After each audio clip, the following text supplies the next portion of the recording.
নরসিংদীর বাবুরহাটে প্রতারণা করে উকিল শ্বশুরের কয়েক কোটি টাকা মূল্যের ব্যবসা প্রতিষ্ঠান লিখে নেওয়ার প্রতিবাদে সংবাদ সম্মেলন করেছে ভুক্তভোগী পরিবার।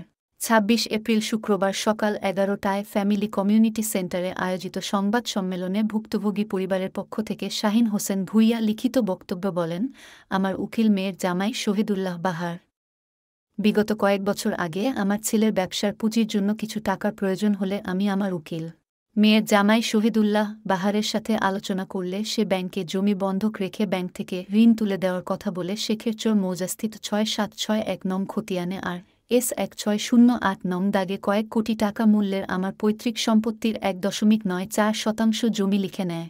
দীর্ঘদিন অতিবাহিত হলেও ব্যাংক থেকে ঋণ না দেওয়ায় ব্যাংকে বিষয়টি জানতে গিয়ে তার জালিয়াতি ধরা পড়ে।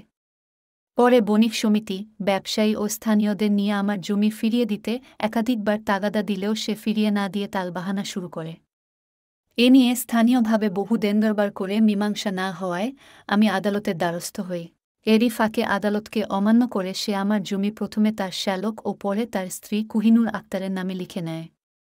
এ ব্যাপারে প্রয়োজনীয় আইনানুগ ব্যবস্থা গ্রহণপূর্বক প্রতারক শহীদুল্লাহ বাহারকে আইনের আওতায় এনে দৃষ্টান্তমূলক শাস্তির দাবি জানিয়ে স্থানীয় প্রশাসন ও সরকারের ঊর্ধ্বতন কর্মকর্তাদের সহযোগিতা চান।